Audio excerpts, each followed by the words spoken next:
Hi, welcome back to Pleased to Dwell. We are on a kind of a quest through the month of December in the lead up to Christmas, walking through this book one chapter at a time. And whether you've got the book or not, hopefully these videos can be an encouragement. Yesterday we were thinking about chapter 1, the person of promise, that great promise of God to send the seed of the woman who would destroy the enemy and deliver us from the effects of sin and death.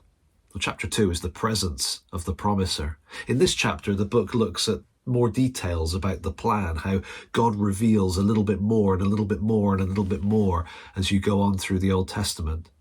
Beautiful thing about God is that as humans sin and rebel, God seems to move in and give more information. He doesn't pull away, he moves closer. And there's something really special about that. But the title of this chapter, The Presence of the Promiser, is underlining the fact that the promise itself, as good as it is only as good as the person who makes it. Right? It's not just the content of the promise that needs to be trusted. Really, what God is wanting is for humans to trust him as he makes the promise. And interestingly, throughout the Old Testament, we see the people of God encountering God face to face, meeting with him. There was a sense in which they had met God. There's lots of examples of that. It's quite an important concept because we're not just trusting in some words, we're being invited to trust in a person. Here's a quote from the book. Who it is that makes a promise is vitally important to whether or not we will trust that promise.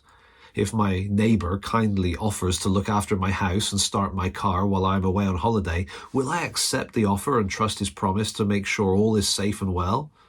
Well, the promise is good, but I must consider who he is. If he has numerous driving convictions and was recently released from prison after spending his second spell inside for multiple counts of fraud and theft, perhaps I'd better think twice before handing over my keys and heading to Spain. Spelling mistake there. Makes sense, right? Who is making the promise matters as much as the promise. And so what do we find? In the Bible, I jump into the New Testament, but this is looking back to the Old. Here's Jesus in John chapter 5 speaking with the religious leaders who wanted to kill him for blasphemy. And yet as he defends himself in John chapter 5, he ends up kind of turning the tables. He almost turns it around so that they're the ones that feel accused by the end of the chapter. He's calling witnesses to support his case. And he's saying, I've got the greatest witness. The Father who sent me has himself testified about me. Jesus has got the best of witnesses, but there's a problem.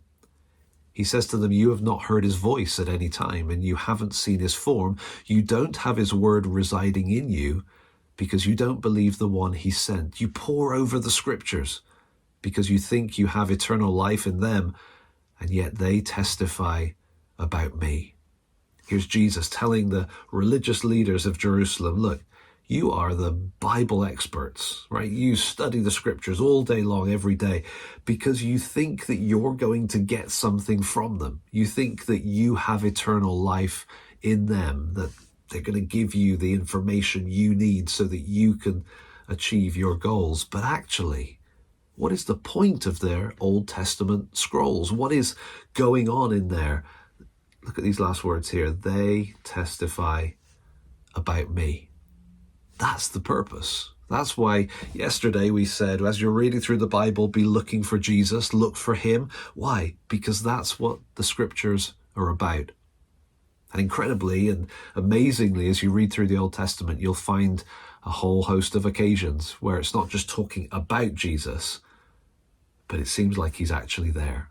It seems like he is meeting with his people face to face, inviting them to know him and to trust him. The presence of the promiser really matters because the promise is only good as the person who makes it. And so as we come up to Christmas, let's think about that. Let's think about the fact that all of God's promises and all of God's plans and all of God's purposes are only as good as the character and trustworthiness of God himself. And as we think about Christmas, the birth of the Son in fulfillment of all these Old Testament prophecies and anticipations, how much should we delight and celebrate the fact that our God is a God who makes promises, and in Jesus and at Christmas, He's a God who keeps his promises. Thanks for watching. See you tomorrow for day 3.